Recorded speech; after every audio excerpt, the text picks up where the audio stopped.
you're going to do part-time farming, you have to invest in building the capacities of the people on the farm. If you have invested on the farm so much and you want to bring a class 8 guy who has no clue and you want it to be run properly and correctly, it would never work. We have so many young people who have been used to quick money. It takes long for the balance sheet and the Excel to look like it has some shape. So if young people are going to be engaged in agriculture, it must be they are on a transition stage. They have no patience. So one of the things I've learned and which helps me a lot is that techniques, they take time. You're not going to work on soil today and the productivity shoots. Organic, sustainable farming takes time. To heal the land, it takes time. For trees to grow, you will not plant mangoes today and harvest tomorrow. So the selection of enterprises that we have to do on the farm is to look at your short-term cash flow and your long-term cash flow and the medium term. Now, after 8 years, when I have planted so many trees, what I do is I speak to the avocados. Why are you giving me 3 avocados? One of the challenges we have is deworming. And the kind of water we are having and how we prepare our food, it's very easy to get worms. One of the biggest available dewormer we have is pumpkin seeds and the pumpkin. But when we prepare, and we've been having conversation in communities, the men will not eat because it's just there. It's not exciting. Hey, what's up, everybody? Welcome to the Organic Guy podcast. This is your home of organic conversations. I'm your host, the Organic Guy, and right around here we have conversation on how we can make our food system to work for us rather than against us. Today I do have a special guest with us. She is very knowledgeable in the areas of sustainable agriculture and especially in agroecology. So I'm super delighted for her to be able really to share a wealth of knowledge in this space and her experience in terms of what she's been able to do with small-scale farmers and basically helping farmers adopt sustainable farming practices. She goes by the name of Stellamaris. Stella, welcome to the podcast. Thank you very much. It was very interesting when I was doing a bit of research about you that you actually went to meet the Pope. How was it and how did you end up meeting the Pope? I was even surprised to be invited to meet the late Pope Francis, because I was a great admirer of one of the books he's written, and he wrote a very important encyclopedia called Laudato Si. And Laudato Si is about care for a common home. And in that book, he talks about how do we produce without harming our common home. And so I was invited as an alumni of a student movement that is anchored throughout the world called Pax Romana, the international movement of Catholic students. And I was a founder of a chapter in one of our local universities as the chairperson in the 90s.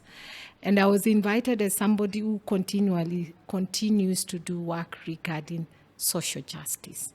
So it was a very honorable moment, not just to meet him, but to have a few minutes with him in a private audience.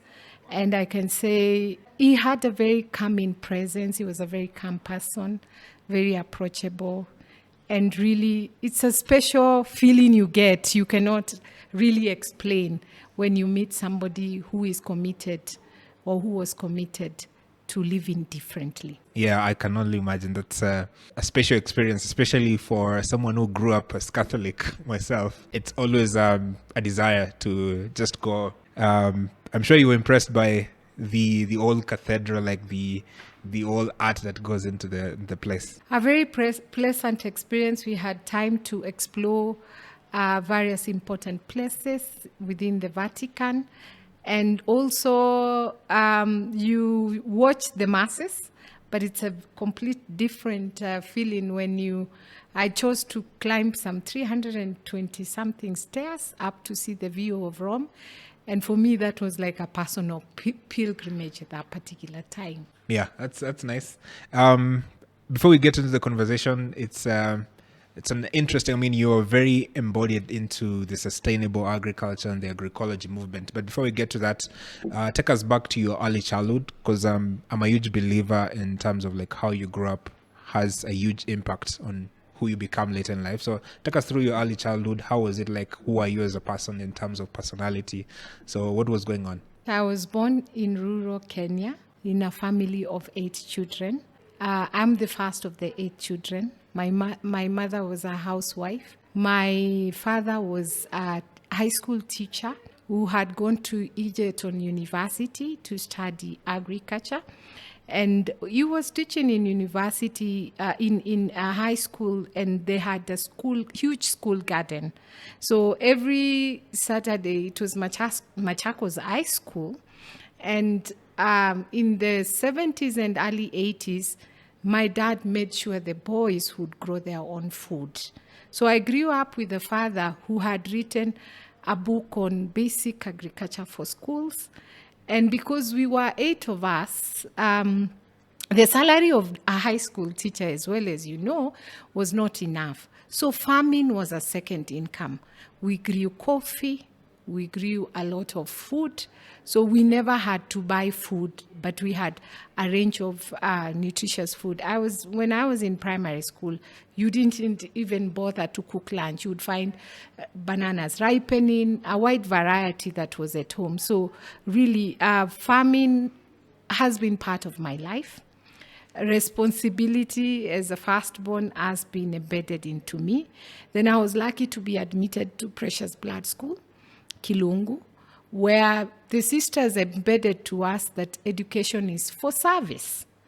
Important that when we get our degrees or we get educated, it's not just for ourselves, it's to imprint on humanity and in a positive way. So that really embedded me. When I go to university in Maseno, I was at a time when we had the former president. And during that time, we had President Moi. And it was at a particular time that the universities had a lot of conflicts. Remember the strikes that were there.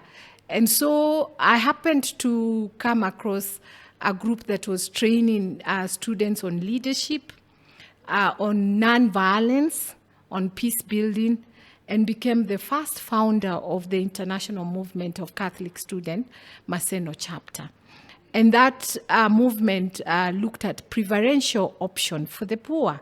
And this enabled me to start thinking about social justice. In my second year, I started volunteering with NGOs in Kisumu at a particular time when HIV was really a big issue in that region. So going to the orphanages, serving every Saturday. So that has shaped my life even up to today, to look out for the marginalized, the left outs, and to also ensure that we have zero hunger. I don't understand why we have so many people who are hungry, yet sometimes it's about, are we able to produce nutritious and safe food? I can definitely see how that has shaped who we've become, because you growing in that like agricultural environment, although we at that time when you're young, you don't really how figure it out, and in some cases most people actually hate being in that like agricultural environment and they dream of something bigger. But it's interesting that you grew in that environment, then you went on to study education, and now you become in this agricultural space. It's fair to say you're very interested in like sustainable agriculture and especially in agroecology. So for you, you can just give us a little bit of a highlight. Like, what does agroecology mean to you? For me, agroecology is a holistic food approach. It's not about the practices. It's about a social movement, taking care of biodiversity, taking care of the people, and also making sure there's money in the pocket. So it's economical. It has an economic dimension. If we are farmers and we are farming and we don't have money, it doesn't make sense. Because from my early childhood, I knew agriculture has money.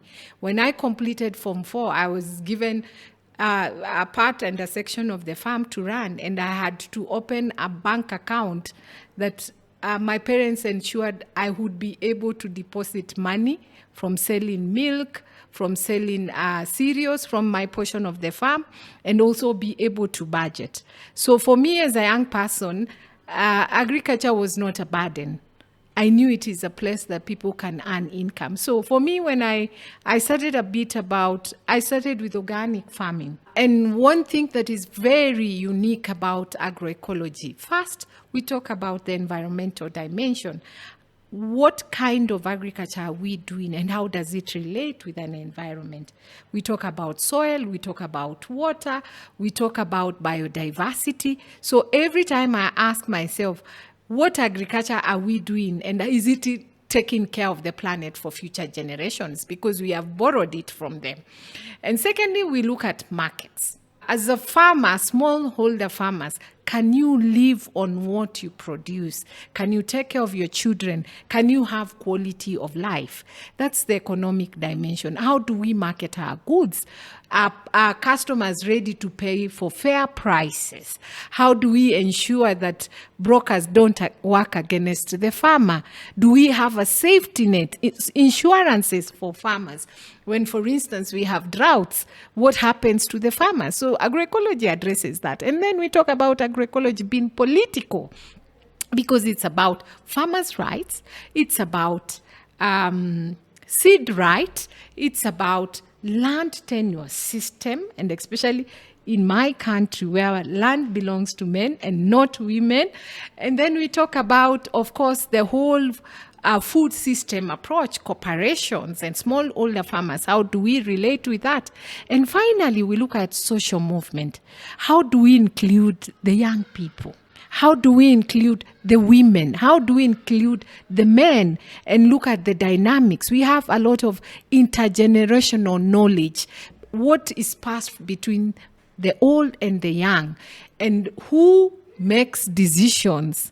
How do people participate? So for me, I view agroecology as an answer to very many dimensions, and I see it as an integrated approach to a food system. Yeah, it definitely reflects what it stands for from a socio-economic, political point of view. And I'm glad you sort of hammered the point of like, we need to see how farmers can make money. Like, how can we put money into the farmers' pockets? I think that's an aspect that a lot of people within the agroecology movement don't appreciate enough. Yes, it's good that farmers can adopt these sustainable farming systems, but how can they get that money get into their pockets? So that's a very important part. Something interesting you said is that agroecology is political. What do you mean by that? Agroecology is political because farmers have rights. They have right to land. They have right to natural resources. And here I walk around Kenya and talk about the right to water and sanitation resources. In which village do we have farmers having piped water for irrigation? They often have water for drinking, domestic use, but for irrigation. We are talking about seed right. And when we talk about seed right, is that many of our farmers have taken to hybrid. We had a case by civil society here and interested farmers regarding seed rights because of a law that existed in our constitution that indigenous seed sharing is illegal. So when we talk about political rights, we're talking about the duty bearers and farmers as right holders. And to negotiate for a right to be realized is political. This week, I was in Baringo, and we had a discussion with 250 farmers in Baringo and Laikipia, and it was on the issue of right to land. Some parts of Baringo, farmers don't have title deed. If you don't have a title deed, can you take a collateral from a bank?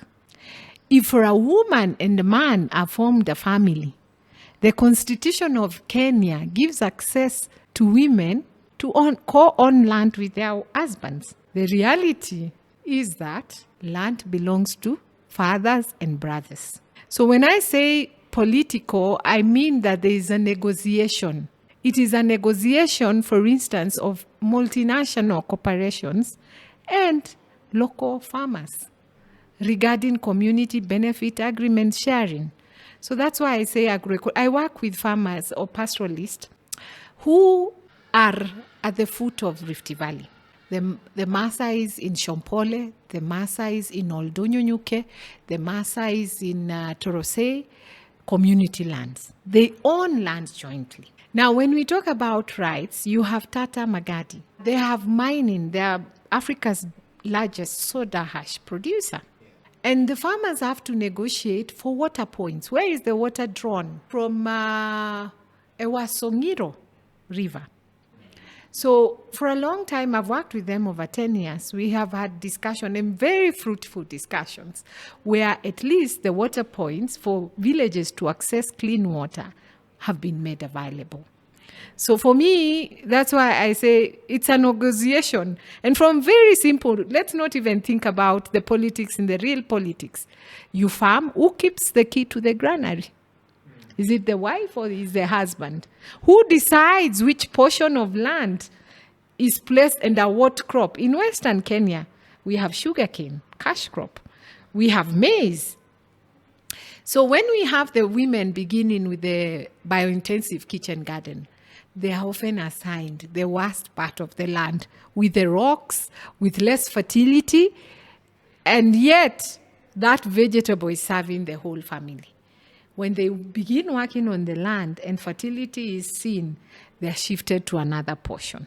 So that's why for me, I say it's politics in the house, in the community, at a sub-national level and a national level. Yeah, it definitely makes sense if you compare to other farming systems, especially the conventional model where it's like, hey, give me large pieces of land, at least from a government point of view, give me like cheap fertilizers, do my thing and then sell the produce. So from the point of, hey, we want to bring farmers together and we want to put them so that they can have like a political voice for them to air the grievances. Hey, how do we access water? How do we access land? So I think from that perspective also makes sense.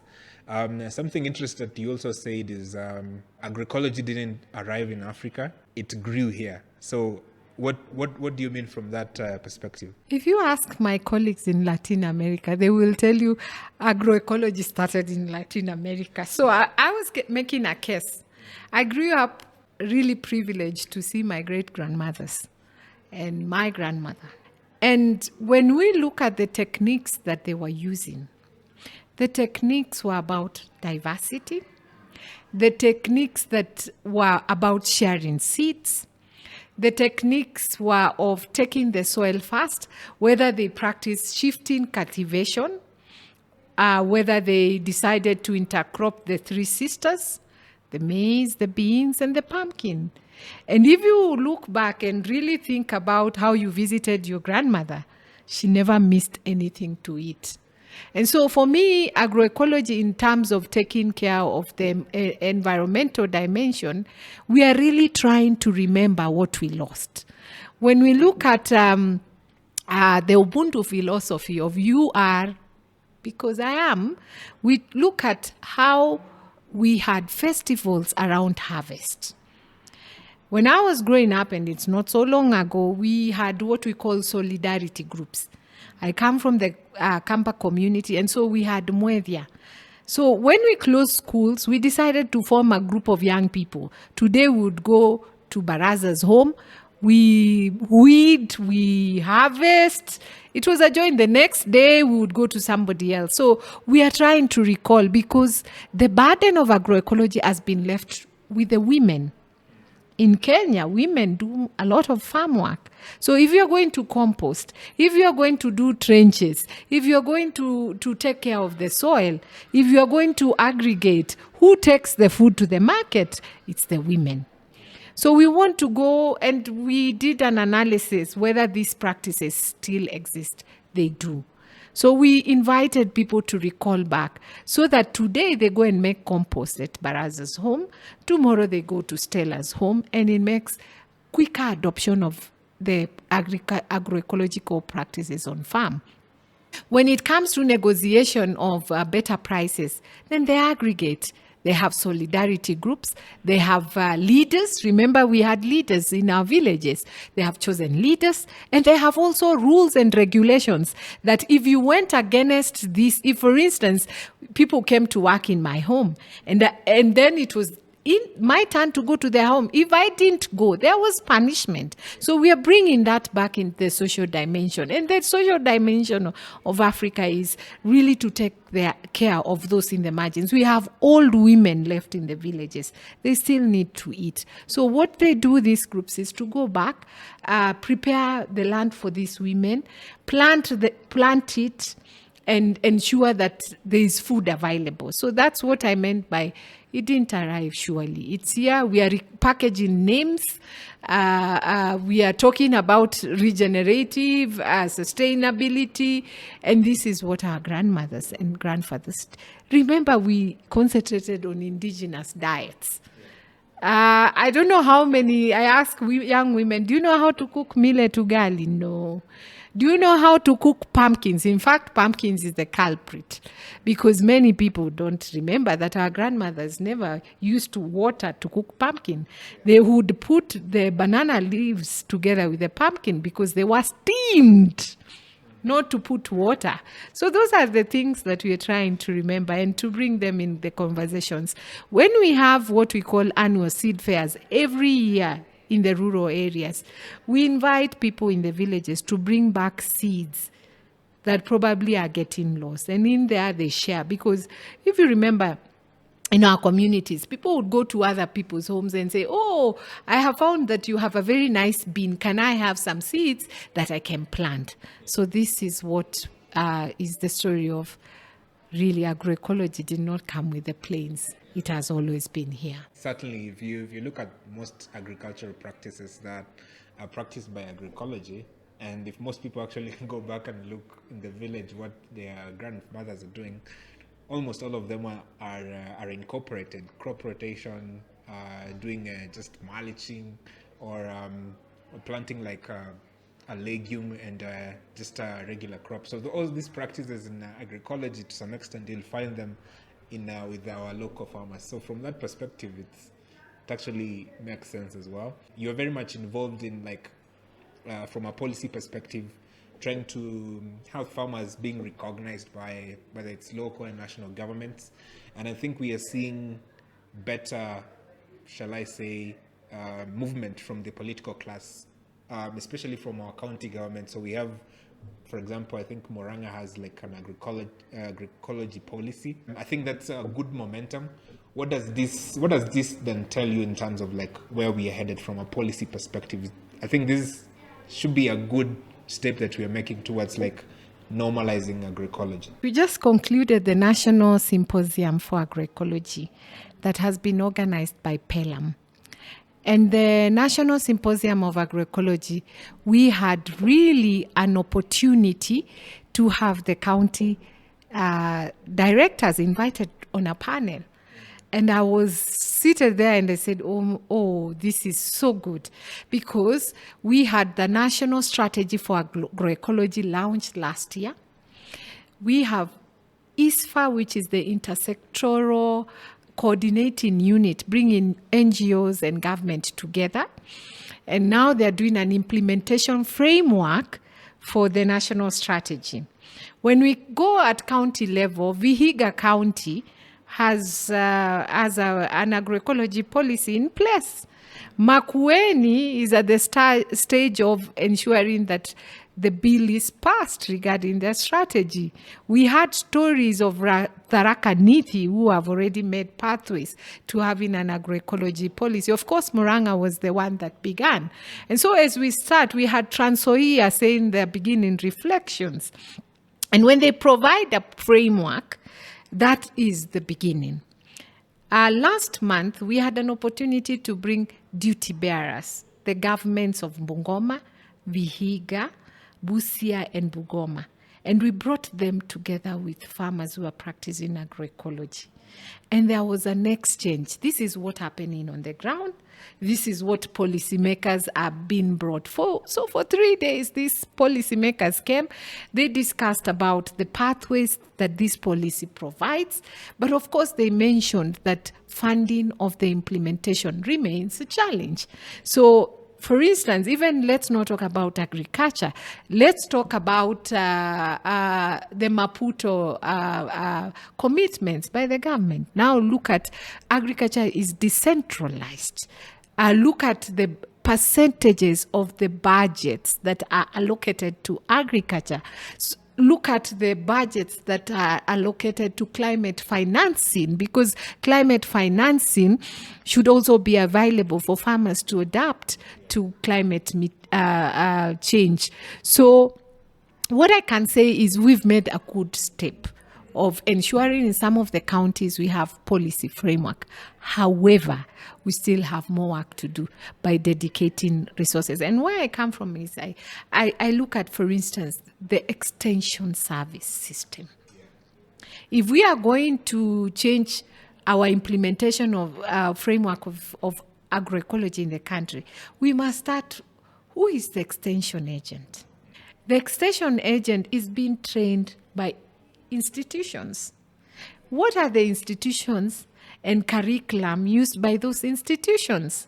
So that when an extension service service agent is placed for the community, you have to really reshape their head mindset into having a paradigm shift to sustainable food systems from the conventional agriculture that they've been taught in universities. Now, look at extension service. I've worked in agroecology for the last 8 years. So you have one person who is supposed to support how many people in a location? Very many people. And then the aspect that this service is demand-driven. When you say demand-driven, this person has not enough sufficient fuel to come to your farm to ensure that you're doing contour farming. So you go to Mount Elgon and you see the rain comes heavy and soon the rivers are muddy. Why? Because the top layer, the top soil, which is a wealth, is pushed away because there is no terracing. So for me, thank God we are shifting to having policy framework, but we need investments for the implementation. And I think this is an area that NGOs need to get their flowers in terms of they have been at the background pushing for these specific policies. So bringing together farmers or farmer groups with policymakers, I think that has been a really important drive that a lot of agroecology don't get appreciated for. That's a good development, I think, a really good direction. You mentioned about climate change there and how it impacts farmers. We've had a lot of conversation around climate change and what is the best way to approach in terms of helping farmers adapt to climate change and see how they can live with it. One of the ways that have been proposed is the issue of carbon farming. So it's a situation where farmers are expected to be paid. From your perspective, how do you see it, and is it a helpful approach to actually helping farmers adapt to climate change? I must say, I don't understand why farmers have to be paid to take care of the soil that feeds them. Yeah. It's an added advantage to be appreciated. When we talk about agroecology and the environmental dimension, we talk about soil health. We had recently the release of the Soil Atlas for Kenya. And what shocked me was that our soils are dead. Many of the soils that we are working on are dead. So if we are planting crops on dead soil, you can imagine that we are not producing nutritious food. Yeah. So for me, the carbon farming, it depends on how it's done. First, it should not be the sole motivation of the farmer. The farmer benefits additionally from carbon farming. And really, many of the people are focusing on growing trees. Others now are focusing on soil carbon. I have been privileged to be a member of the Carbon Market Association of Kenya because I work with Caritas Kitui for the last 12 years to have a carbon credit finance project that is geared to look at cooking in households in Kitui County. And the project we're looking at is everywhere in Kenya, many of us use wood for cooking. What does this impact on women? It impacts on women's health because we go to fetch the firewood. The 3-stone cookstove technology we use produces a lot of smoke. So we have a lot of respiratory diseases. We also have a lot of blindness because of the smoke. And so my experience over 10 years as the Carbon Country Project Advisor is that we have so far constructed 32,000 cookstoves.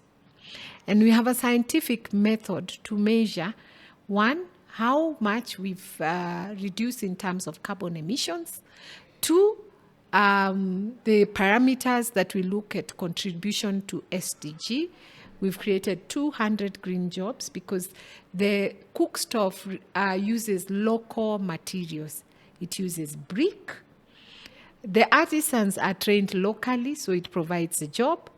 If you construct the cookstove, you're paid for constructing like a local fundi, that cookstove. So there are multiple impacts we've seen that. In regards to carbon farming, I work with an organization called Kimaeti Farmers Association. It has 12,000 smallholder farmers in Busia and Bungoma County. And those farmers have changed the face of Kimaeti because of agroforestry. They have changed the face of their farms because of continuous addition of carbon in the soil through composting. This has translated, one, to more incomes, two, to be able to change the environment, and three, to produce nutritious food. Additionally, they've been working with VI Agroforestry, a Swedish organization, to ensure that they get carbon credits from the farming they do. What the money does, it comes to groups. Then the groups begin what we call rural financial advisory, rural financial access, because they lend out loans to their members. So in that way, it can be very benefiting. But I would also like to say that it's an approach, but we have to be careful for implementation to avoid farmers being taken advantage of because they have to sign contracts regarding to the carbon farming on their land. And also sometimes the project developers are not very open and transparent about the money that comes and the profit share between the developer and the farmer. So there's a challenge in terms of data collection? I think for me, it's just the challenge is now we are happy that there is the carbon market regulation law that regulations that were put in by the government of Kenya in 2024 in May that governs especially benefit sharing between project developers and the farmers themselves. And I think for me, that was a real big gap that people would take advantage of because there was no framework, but now there's a framework. But I have seen carbon farming benefit some and also bring tears to some. So it's a double-sided sword depending on who is implementing. How would you define carbon farming? Like what is it? Carbon farming is you're using a lot of soil as the sink. So what you do is you increase the carbon in the soil and really doing a circular economy. Let me give you an example. I work in Western Kenya. And what shocked me in Western Kenya is that when they harvest the maize stalk, they burn them. Now, if we are going to, because we have been told our soil is dead. So when we use the maize stalk and use that for composting and return it to the soil, we increase the organic matter. Yeah. So we are making anything that is brown. Remember, that's carbon. If you did biology, is it biology or physics? Yeah, chemistry, where we had carbon and we had potassium and we had phosphorus. And those are key elements when you're doing farming. So when you do that, then these dead materials, you convert them in the soil, and the soil is able to absorb a lot of carbon dioxide, reducing emissions. So that's probably what you call carbon farming. And the other thing is that they also plant trees. Trees breathe in carbon dioxide, they release oxygen. So that's really the basic element. So you'll find people saying, we've planted trees. And that's the misconception. You'll find people saying, I have a carbon project. There's a difference, my brother, between growing trees and planting trees. And it's very, very tough to grow trees, and especially in semi-arid Kenya. I have worked in Makueni. I work in Kajiado. When you have places, number one, like parts of Makueni, when it really gets dry, boreholes turn saline. Like, for instance, you remember when we had 5 missed rains, failed rains. So we have 5 nurseries. And we had trees drying because you water them with borehole water and it's saline. So for me, when somebody said, oh, we are doing carbon projects, planting trees, then I'm like, are you planting trees or you're growing trees? Because growing is what is important. And most important is also to know, are the grown trees already cut? Because the essence of carbon farming is that the tree grows to continuously absorb excess carbon dioxide in the environment and lessen the amount that we have in the atmosphere. Yeah, certainly that makes sense. And I think it's an interesting space that has a lot of people interested, especially you've said like there's a good side and the bad side, and the bad side has been in the news a lot. So I think that's an area that needs a lot of conversation around and really getting this information to a regular person in Kenya. So yeah, we have a lot of work to do in that space. The other thing that I think small-scale farmers struggle with is income. We said about agroecology is also about making farmers actually get money to their pockets. And one of the struggles that small-scale farmers face is how do they make money consistently? So for example, if a small-scale farmer plants maize or vegetables, they're going to wait like 3-4 months before they can get any income. So how can we help these farmers? How can we help them at least make money or have like a cash flow continuously over time? The last 3 months, we've had conversation with leaders of farmers groups that we work.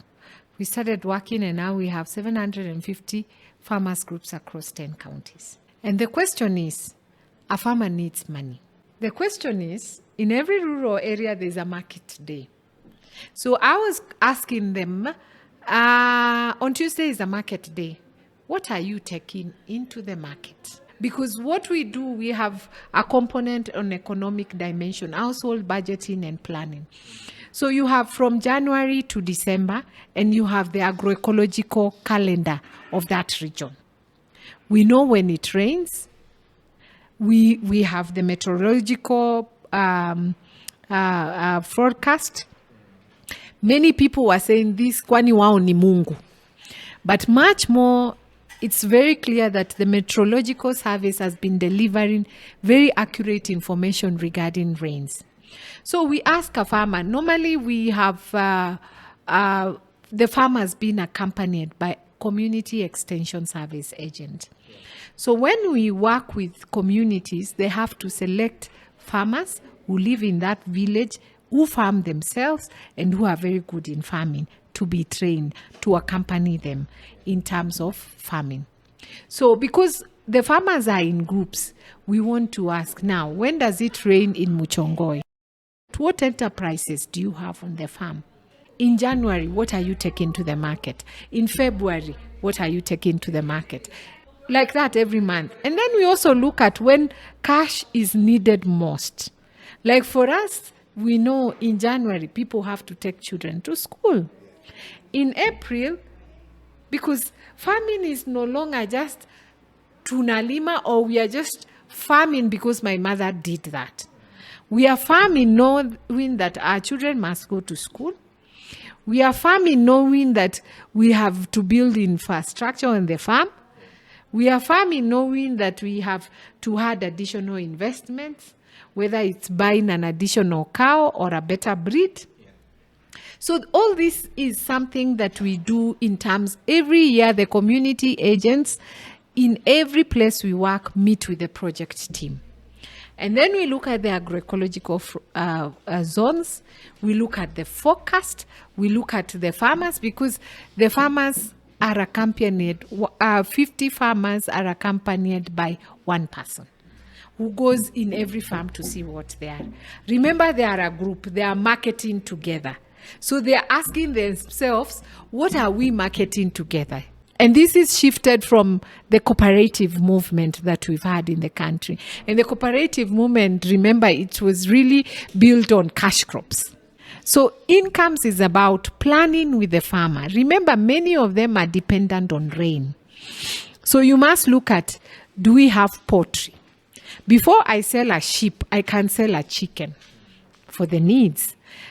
We have a lot of what we call food forest farming, where we ensure that every farmer is able to plant 25 trees for timber, for fruit, and for ensuring that they have herbs to serve, because a food forest has 7 layers.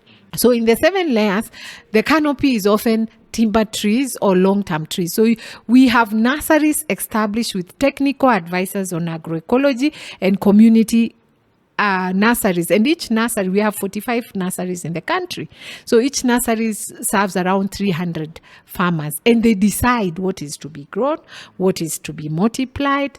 And so that is how ensuring that the farmer has diverse crops that are available to be sold. Remember, maembe ni ya musimu. So if you plant maembe only, then of course the maembe season is gone. If you plant maize, which, in this country, ugali is the only food.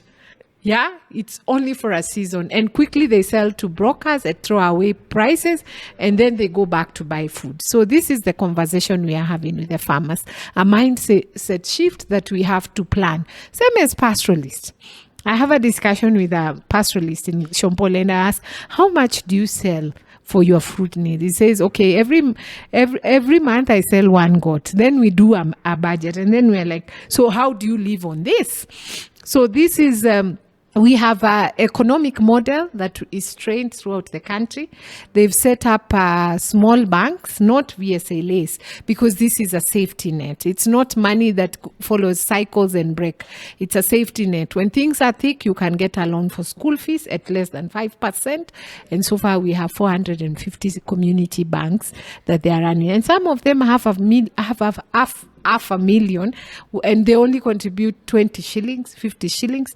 But remember, if you started contributing 20 shillings since 2017 to now for every member, because of compounding, then you can get your money. Yeah. So it's more of like convincing farmers, instead of going yourself, you can join a group, and then through that group, you can secure yourself from a lot of things that go around. So if there's a high or there's a low, you can go into this group and they can help you out. Yes, but they must be based on values.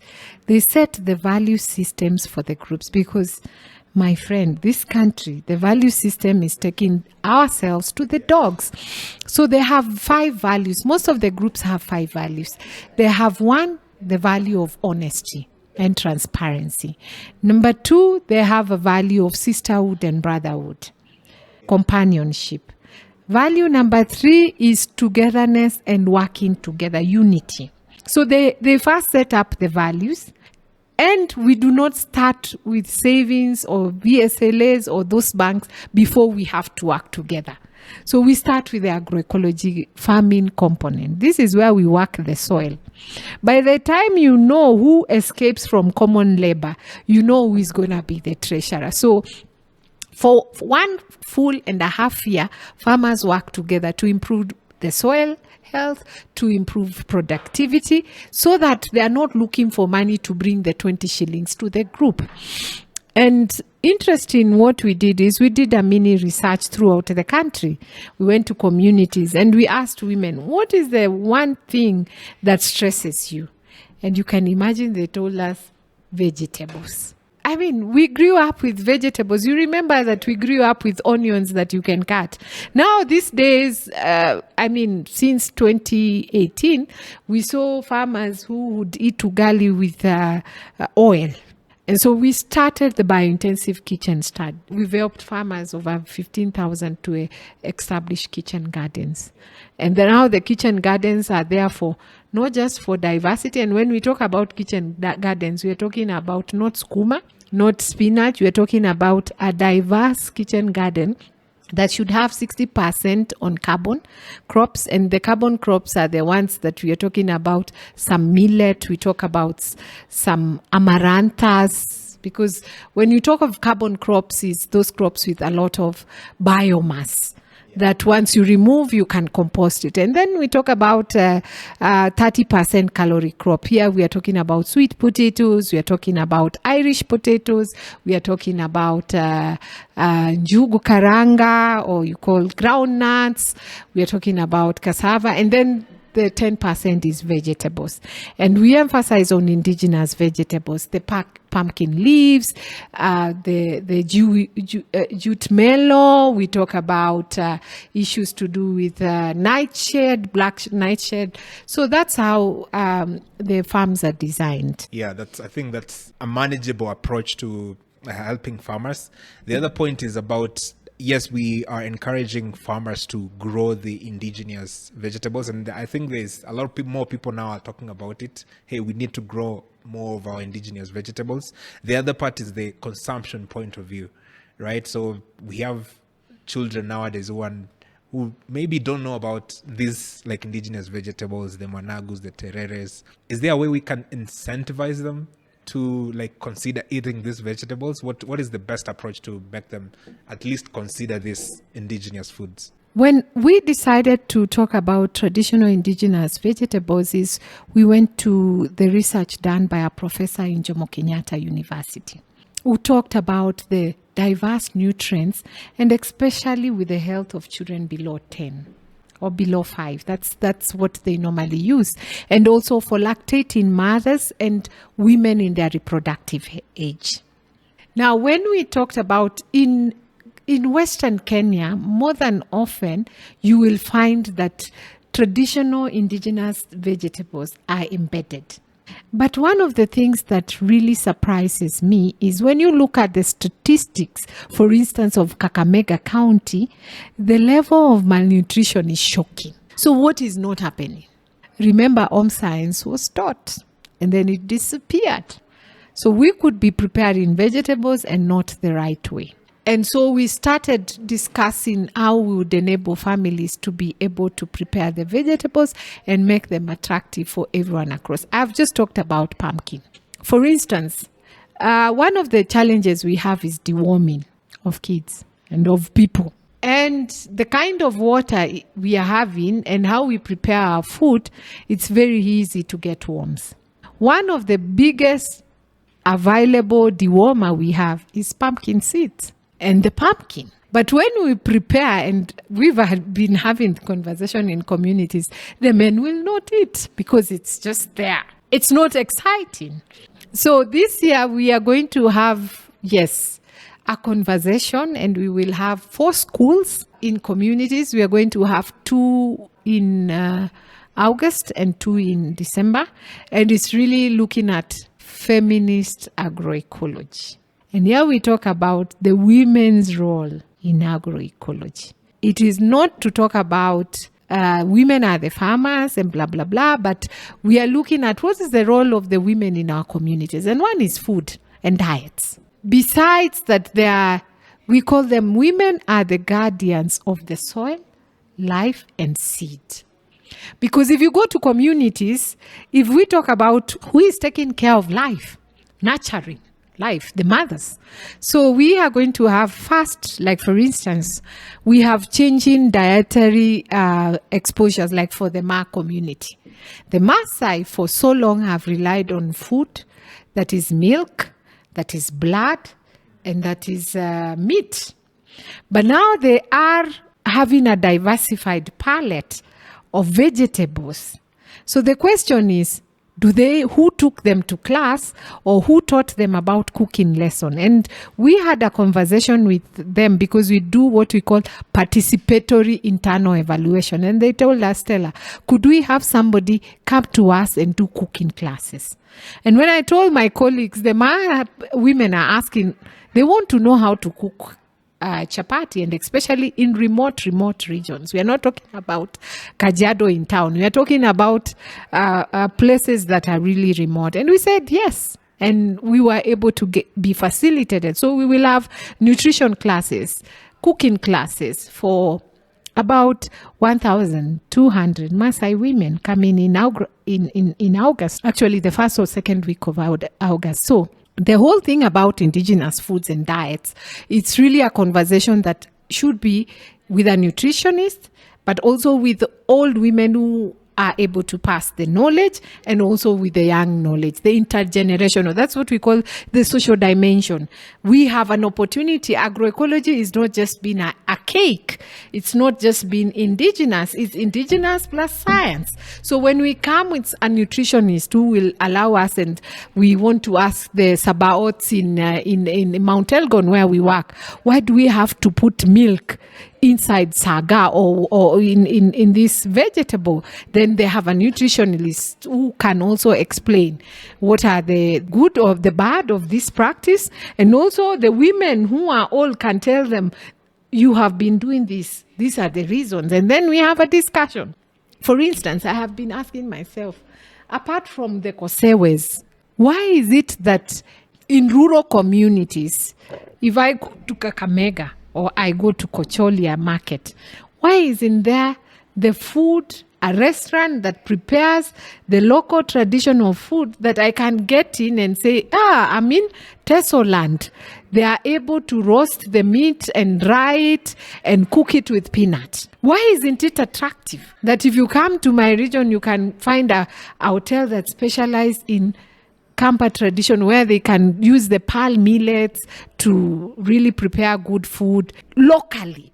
Why? Because I've traveled to Europe and I've been privileged to know each region has its own speciality. And you can go to 1, 2, 3 restaurants that are known for a speciality of that region. Isn't that an opportunity? And I'm very excited that last week AFSA is the continental body promoting agroecology, invited chefs from across the continent to discuss about African cuisine using indigenous diets. I'm really excited that this is packing. Yeah, I think we need more of those. And I think for a long time, we didn't have that mentality. Hey, we can actually package our knowledge, our local foods to be able to be attractive to other people. So this is like Italy has been able to export their cuisines, their lasagna and stuff to other nations. Same with Mexico and other areas. So I think that's an opportunity for us, especially now we have like devolved units. I think it's empowered local communities to also like embrace their identity. So there's an opportunity there as well. Something very interesting about you is that you also run your own like agroecology farm. Tell us about your experience. Like, how has it been running the farm? And also like having to run, like also coordinating other areas of your life. So how has been that, like, if you call it part-time farming experience, been for you? Yes, I'm not a Facebook farmer.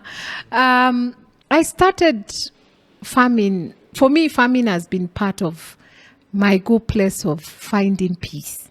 It's my place to go and think also. Retreat. I call it my retreat place. When I started Oldonyo Sabuk farm. So what's behind the name? Because it's on Oldonyo Sabuk Hill. It's in southeastern Kenya, very dry, semi-arid. And when I began the journey of agroecology in 2016, I had a piece of land and I wanted to also experience what any other small older farmer, it's not a lot of land, it's 2.5 acres, and really experience the techniques that we were getting to learn of working with the land. One, I had no water. There was no road. Yeah, so there was no road. I would leave my small Toyota down and walk up the hill where the land is. And there were all challenges that we find when you're setting up a farm. Untrained workers who will ask you, please buy CAN as you come. My beginnings was to first, the farm had only 2 trees, which were mango trees. So when I cleared it, the only trees that remained standing were 2 mango trees. Most importantly, because it's the hill, it's on a slope. So what happens is the rest of the place is not terrace. So what happens is that part of the farm is when it rains on the hill, then water comes rushing. So the first thing was to get a extension agent to help me in measuring the contours.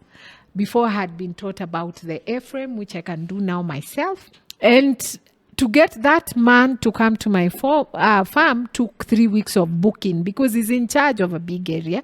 He uses a motorbike. I had to fuel the motorbike and also to give him a meal or whatever they call it. So when I began, I didn't have a water source. So where would I get the water source? My farm is located in a cooperative society.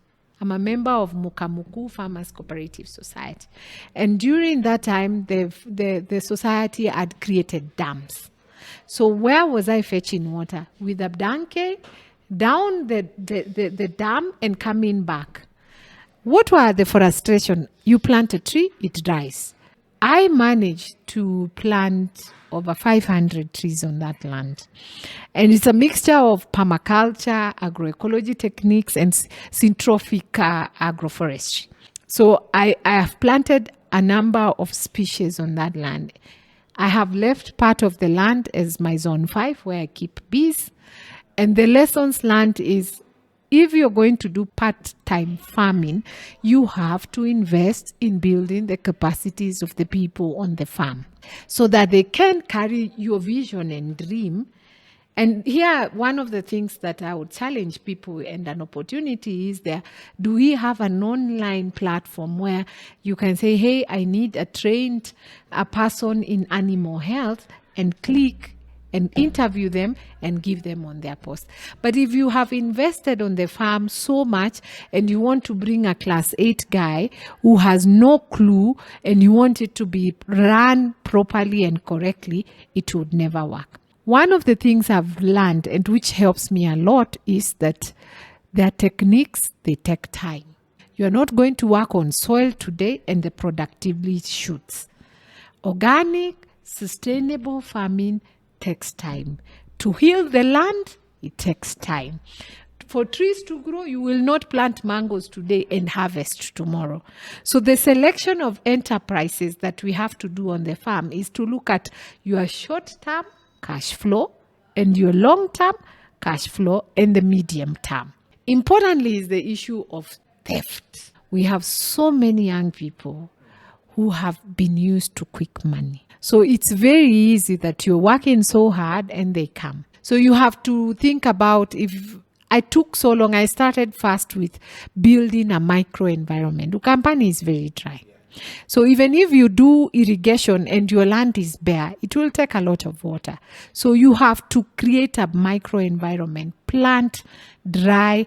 Now, after 8 years, when I have planted so many trees, what I do is I speak to the avocados. Why are you giving me 3 avocados? And you have a conversation going. Yeah. So for me, it's a journey of looking at where is your water source. That's crucial, because if you have to produce throughout the year, you have to look at what enterprise gives me to pay the worker. And most importantly, my joy is that I eat food that I know where it has come from. For me, that's the biggest. That I know that the ugali I'm eating, I have planted number nane. I have planted kikamba. I have mixed the flour. I have grinded it.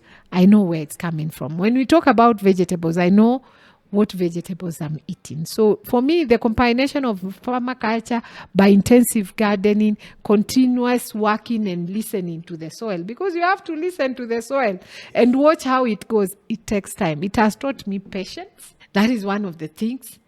Number two, it has taught me it takes long for the balance sheet and the Excel to look like it has some shape. So if young people are going to be engaged in agriculture, it must be they are on a transition stage. They have no patience.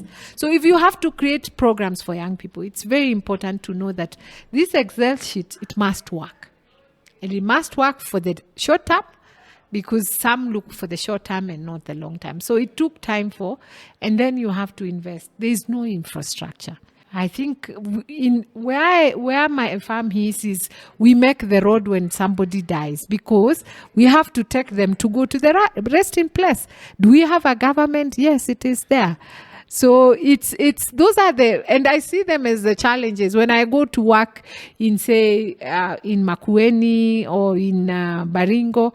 I feel the farmer, because I'm not talking from the desk. I have experience because I do farming. Yeah, it's a really important point that you mentioned about having the patience, and most people don't understand, like, anything in life takes time, right? Right now, the biggest companies in the world, whether it's Amazon, whether it's Google, it took them a long time for them to be where they are. And in agriculture, and especially where you're dealing with biological stuff, you can't rush them. So you have to give them time. You have to give them the care that it needs for it to move forward and actually produce. I've also met consistently how people complain about the workforce, like how to get the right people who will align with your vision, also, or have the knowledge that you need, especially in the organic and the agroecology space. That's also an area that I think a lot of people need an investment in. And as you said, we urgently need a platform where you can actually find people you can go and have them come into your farm. Having said that, I mean, you've just said, like, we have a lot of young people around. What then does it take to actually get these people get interested in farming then? Like, what are the things that we can do to get these farmers into agriculture in the first place? Very interesting. Last 2 weeks, I was invited to talk about social inclusion into agroecology. And I was told to talk about youth. We're talking about the Gen Z and the Gen Alpha. They are a very interesting generation. You cannot prescribe for them. So it's important, like what we do with the women and men, to have a conversation. What is interesting with them? The average age of a farmer in Kenya is between 50 and 61. One, we have a problem with access to land, because our parents don't want to let go the pieces of land. They think we will sell them. So the conversation about legacy, the conversation about access to land for young people is very important. Number two is to really look at TVET. I have been privileged for the last 3 weeks to be given a scoping exercise to look at what programs are we giving in vocational trainings. And I have, from my own experiences, that the people who know how to train the farmers techniques are not degree people. There are people with certificates, there are people with, they're technical. And I have been looking at which organization or which TVET, especially in Western Kenya and in South Coast, offer courses that make people specialize in things that would be paid for a service. For instance, we have beekeeping. Beekeeping would need some level of youth. We have processing of the honey. We have an opportunity. Okay, we set up the apiary, and once we set up the apiary, we locate the beehives. Now you need somebody to monitor for safari hunts, for termites, for whatever to enable. Is there an app or is there something that young people can generate to look at that? I have met many farmers who would like grafting. Remember, avocado is a superfruit heading to China. But then, can you call many people who look for grafting and pruning? Because you have to prune avocados, you have to prune mangoes, you have to prune citrus. Who is available? Often this is a skill for those who stayed with the coffee farming because they would need to prune.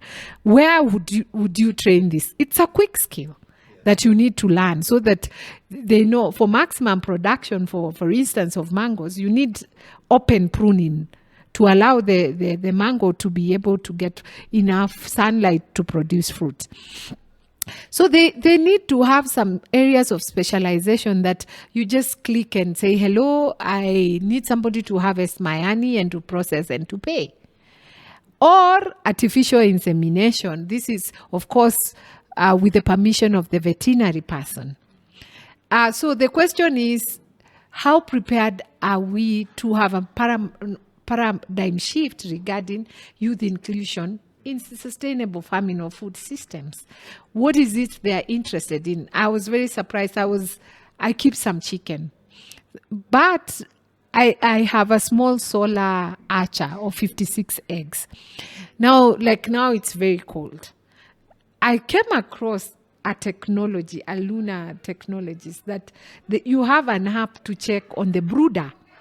So you can know humidity, you can know the heating. This is something interesting. Why? Because a lot of poultry farmers lose their chicks because of these things about heating. You've put your maca there and that maca went out or chicks came too close, they got burned. And I found that quite interesting. So I think if we talk about processing, we were talking about the traditional indigenous vegetables. There are plenty when it rains. In season of dry, they aren't there. We have a lot of tomatoes that are plenty, but when it's raining is when people buy a tomato, one tomato between 10 and 15 shillings. So why are we not drying? Why are we not value adding? For instance, when we started agroecology, we were looking to employ people who have done agroecology. As a course, we got, of course, people who have done organic farming. And so we had to recruit those who had done organic farming or somebody who has a diploma in general agriculture and then retrain them on aspects of agroecology from a movement perspective so that they are able to transfer and retrain them on pedagogy. There's a difference between when you are trained on a subject and how to transfer that, what you know, to farmers. Because you are trained in English. We are trained also without adult facilitation techniques. The farmers are women. They have come with a baby to the meeting. You cannot keep the meeting very theory. Many of them are not educated. So our farming trainings for farmers in the communities is practically oriented. I also want to explore really a lot of agriculture is done in rural Kenya. For me, I'm thinking, can't we have an incubation for young people in rural areas to think about ideas of how they want to be and be provided the space with mentors and available capital to test their ideas? For me, it's very important that we focus, yes, the e-commerce, but there's a lot of need in rural areas regarding farming. Something interesting about yourself is that you've been in the NGO world for a long time, I think 20 years for now. You've involved yourself in raising money. So I'm guessing there's someone out there who maybe wants to start an NGO or they're trying to look for ways they can attract or get more sponsors to fund their NGO, to help their the project that they have.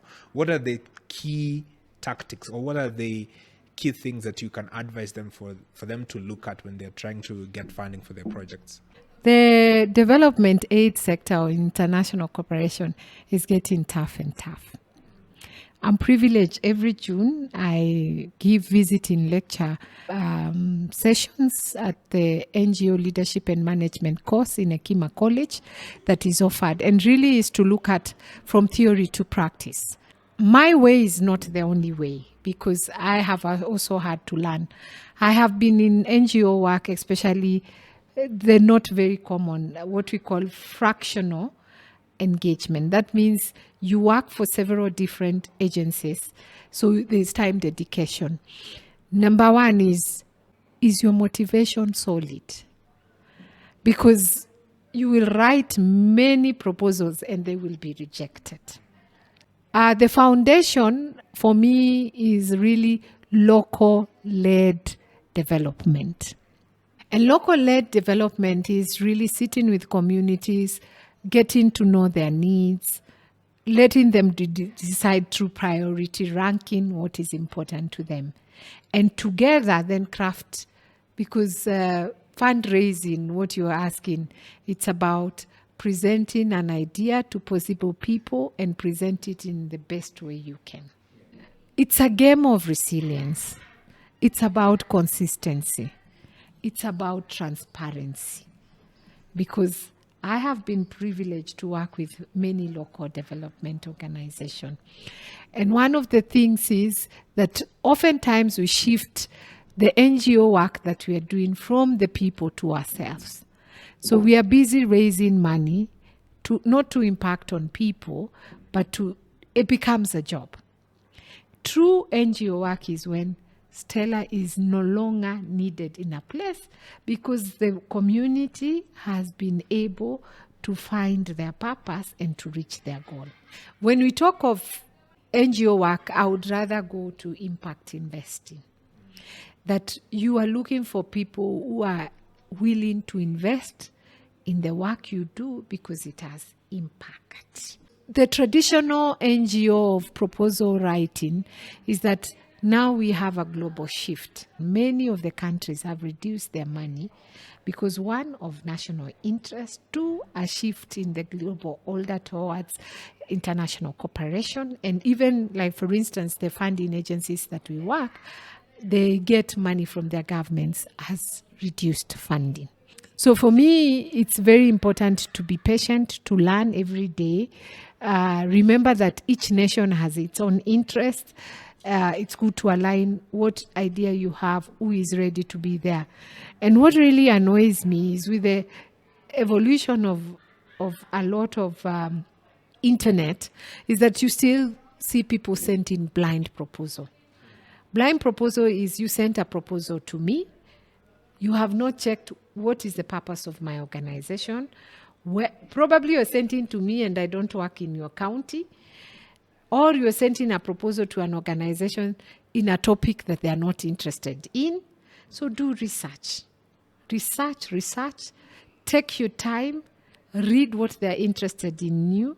Link the needs assessment you've done with the communities, with the highlights of the partner or the money that you're seeking. It's not an easy ride. Yeah. Interestingly, you started Act for Change. From your perspective, like, you can just let us a little bit, what do you do, and what has been your, like, things that you are proud of been doing with Act for Change? Act for Change Trust is an organization that enables local organizations to reach out to global funding agencies. So we are an intermediary. And an intermediary means that we are looking at what's the language. We have our cultural languages. We have the donor's language. So we are a non-contractual intermediary. We want to work with communities, local organizations that are close to the people at the margins. And this organization builds capacities of local organizations to be able to deliver what they promised to deliver to the communities. So we are coaches, we are company, we build monitoring systems, we ensure that the reporting aligns to the requirements of the donor, and we have done that, and we are happy to have impacted many communities by being intermediary. Act for Change is nationwide. We are working with partner organizations in 12 counties and supporting the work of 2 Swiss donors that belong to an alliance for food system change in Switzerland. So that for us is that we work with the partner, both from the north and the south, to really meet the needs of the community. Yeah. So we call ourselves a bridge between the funder and local civil society organizations. Yeah, interesting. I've seen some of your work, so it's an empowering work you're doing in terms of because there's always that disconnect. Maybe you are actually speaking or you have similar mission, but it's just like the framing or like the understanding between two parties can make them not work together. So I see the need for such an organization. Lastly, you've been in this space, I think, the NGO world for 20 years, in the agroecology space as well. When it's all said and done, what would you like people to say about you in terms of like the impact you've brought into this space? I think for me is I came, I impacted, and I left. That's all for me. For me, it's my greatest motivation is when I go to the field and I listen to a community that has found and has worked with a partner and realized their dreams. I am very contented. I sit with women and they tell me the story of not having food and that they can feed their kids, that they can buy salt, that they can buy a pencil, that they have been elected on a school board. Just as a member of the BOM, I say, wow. I go to communities where water was an issue. They've been mobilized, created sand dams that allow them to farm at least 7 or 8 months in a year. I am very contented. When I sit with the Maasai women and they are laughing and saying how they have their own money, that they can make decisions, and that when there's a drought and their husbands have moved with their animals to Tanzania and they can still have kids in school and buy food, I have made my impact. That's a powerful impact for sure. So towards the end, I usually have this thing I called rapid fire questions. So what I've done, I've prepared 10 questions for you. The idea being I'll just throw the question at you and then you'll give me like a short, quick answer to the questions. Hopefully guys will get to know a little bit better than it came through the podcasts. Ready to go? Yes. Okay, so the first question is, what did you want to be when you grew up? A lawyer. And second, if soil had a voice, what's one thing they will beg us to stop doing? Stop killing us. Third question, which historical figure do you draw inspiration from? Professor Wangari Maathai. Fourth, what habit has changed how you lead? Collaborative. Each person has something to bring on the table. Fifth question, what's one farming myth you wish we could debunk once for all? Agroecology cannot feed the world. Sixth, if you could only eat one indigenous meal for the rest of your life, what will it be? Kuku and ugali made with indigenous maize is the place to be. Nice. Seventh question, what's one book that shaped how you think about food and farming? Laudato Si by Pope Francis. Eighth, what's one remote place in Kenya that you haven't visited but you will want to go? Somewhere in remote Turkana. Ninth question, what's the quote that fuels your work during tough seasons? Patience pays. Last question, if you could sit with your 18-year-old self today, what's one piece you would give to her? Be easy on yourself. So those are 10 questions.